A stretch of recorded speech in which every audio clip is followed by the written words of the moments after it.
I think he's perfectly entitled to express his own opinion and to tell his story as he sees it. And in fact, he is not the first in the royal family to do this. Princess Diana told her story in 1992 to Andrew Morton. And then in 1994, Prince Charles did it himself. There was a television interview with Jonathan Dimbleby, and there was a book which he'd been kind of authorised by Charles. He gave him his letters and his diaries. And within that book, Charles made it very clear what a difficult childhood he'd had, how his mother, the Queen, was distant, how his father was a very, very, very strong character, and the difficult childhood he had had. Now, when that all came out, there was a poll in The Sun. 2/3 of Sun readers said he was not fit to be king, that he'd trashed the royal family, he trashed the House of Windsor, he trashed his pet, everything. Right. Now... So Prince Harry is just following in an honourable tradition set by his father. Well, Charles would know that. Charles would know that. Isn't there a difference here? That you mentioned Princess Diana's interview, you mentioned the Charles interview in the book, but it was just one airing. This seems to be going on and on and on and on and on. Every time you turn the telly on, there's Harry whinging about something to do with his background of the royal family. You're saying whinging. The point being... Well, yeah, he is whinging. Yeah. No, he's not whinging. He's expressing his view. He has been...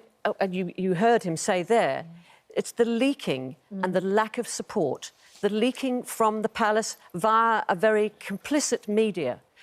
And it's there to see. It's there for all to see. Why should we care? Well, because if we care about the royal family, then we should care about how they conduct themselves. When Prince Harry released his memoir, Spare, the world erupted with judgment. The book's arrival was met with a tidal wave of opinions, speculation, and controversy, as if every page was a challenge to the status quo. Accusations of betrayal and disloyalty filled the air, with critics quick to label Harry's openness as an attack on the monarchy and his family. The backlash was swift and relentless, echoing across headlines and social feeds. Yet at the heart of this storm is a simple truth. Beneath the noise and outrage, there is a man seeking to reclaim his narrative. Harry has a right to tell his story. In a world that often silences those who challenge tradition, his decision to speak out is both courageous and necessary. We celebrate authenticity and encourage others to own their experiences, applauding those who dare to be vulnerable and honest about their struggles. Why deny this to a prince? Why should Harry be the exception to the empathy we extend to others? Harry's life has been shaped by others from the very beginning, by the expectations of royalty, the gaze of the public, and the ever-present scrutiny of the media. His narrative has long been controlled by the press and palace, his every move dissected and interpreted by strangers. For years, he was expected to remain silent, to keep his feelings hidden behind a stoic facade. He was told to endure scrutiny without protest, to accept the narrative others wrote for him. His memoir is not an act of aggression, but of liberation, a chance to finally set the record straight, to reclaim his voice after years of being spoken for. Through his words, Harry seeks understanding, not revenge. He invites us to see the world through his eyes, to witness the pain and hope that shaped him. We prize vulnerability and honesty, often urging people to share their truths and heal through openness. Yet when Harry shares his pain and journey, he's condemned, as if his royal status disqualifies him from being human. This reveals a deep hypocrisy in our culture. We want public figures to be human, but only on our terms, only when it fits our expectations. Nina Myskow argues that Harry is entitled to his perspective, his feelings, his voice, just as anyone else is. To deny him this is to deny his humanity, to strip away the complexity and vulnerability that make us all real. We must remember that Harry's story is not just about royalty, it's about the universal need to be heard and understood. Before he was a duke, before he was a symbol, he was a boy, one who lost his mother in the harshest glare of the public eye. He was a child forced to grieve on the world stage, his pain magnified and misunderstood. Before he was the Spare, he was a human being searching for his place in the world, longing for connection and meaning. His journey has been marked by loss, resilience, and the struggle to define himself beyond the titles and expectations. His story is not just royal history, it's a human story, a story of growth, pain, and the courage to speak one's truth. We all deserve to be heard, to have our stories met with compassion and understanding, regardless of our background. Harry's voice deserves to be heard with the same compassion we offer anyone else, because in the end, His story is a reflection of our shared humanity. The idea that Harry broke royal silence is a myth. Princess Diana spoke her truth in her famous Panorama interview, sharing her struggles and pain. King Charles II authorized a biography and documentary, candidly discussing his unhappiness and marriage breakdown. Both parents used the media to reclaim their narratives, seeking understanding as individuals, not just symbols. They set a precedent. Sometimes personal truth must be spoken, even within the monarchy. Harry is not breaking tradition, he's following in his parents' footsteps. He continues a conversation they began decades ago. The reaction to Harry's memoir exposes a glaring double standard in how we treat members of the royal family who choose to speak out. The public and media response has been swift and harsh, revealing deep-rooted biases that shape our perceptions of royalty and vulnerability. When Diana and Charles shared their struggles, the world listened with empathy. Their pain was not only acknowledged but often met with compassion and understanding. The media painted them as victims of circumstance, deserving of support and sympathy from the public. Yet when Harry reveals his own hardships, he's instantly branded a traitor, accused of airing dirty laundry for personal gain. The narrative shifts from empathy to suspicion, as if his motives must be questioned simply because he dares to speak his truth. The very act of telling his story, something his own mother and father once did, is now seen as an unforgivable betrayal. The rules have changed, and Harry finds himself judged by a harsher standard. This bias doesn't just affect Harry, it serves to protect the institution itself. By delegitimizing his experience, the monarchy shields itself from scrutiny and maintains its carefully crafted image.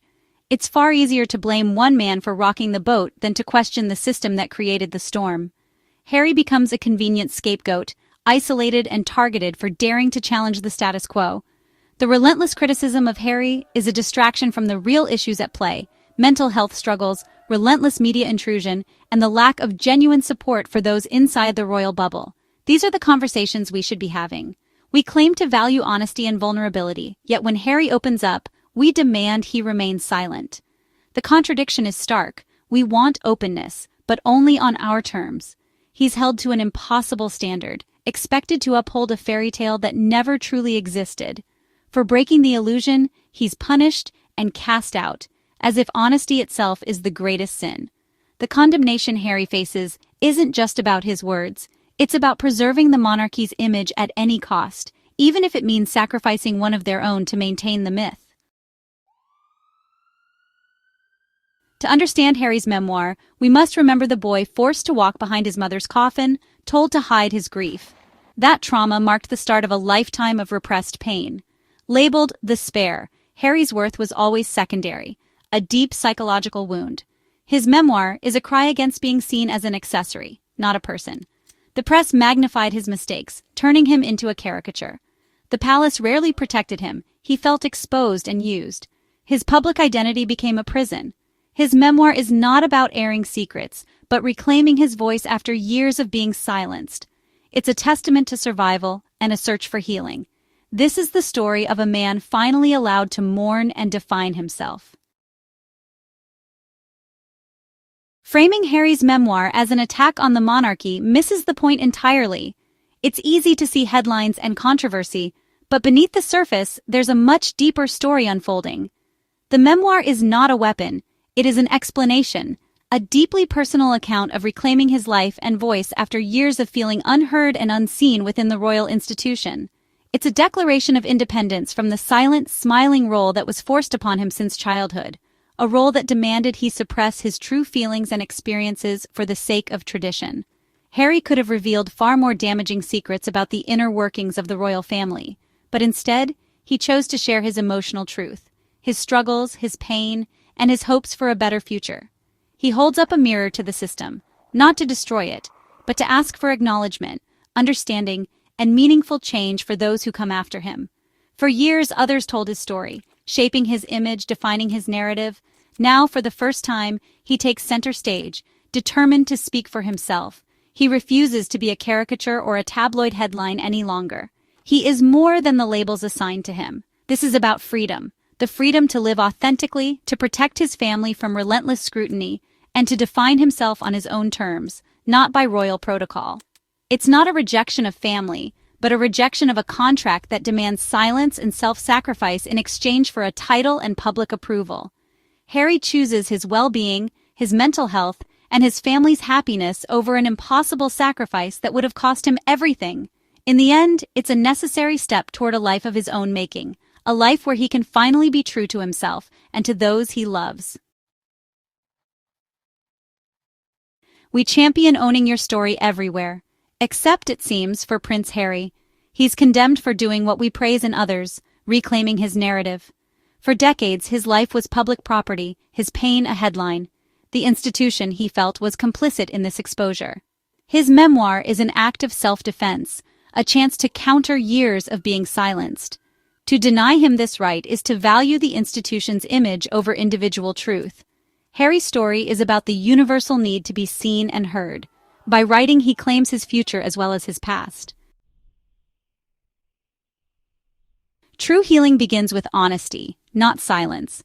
Harry's decision to speak is the start of a necessary conversation, not the end. He calls for acknowledgement, a first step toward real healing. This isn't about destroying the monarchy, but asking it to evolve. Harry's story shows the cost of suppressing grief and identity. By sharing, he offers the institution a chance to do better for future generations. His pain and perspective deserve a place in history. We can't demand authenticity and then punish it. The path forward is listening with compassion and openness.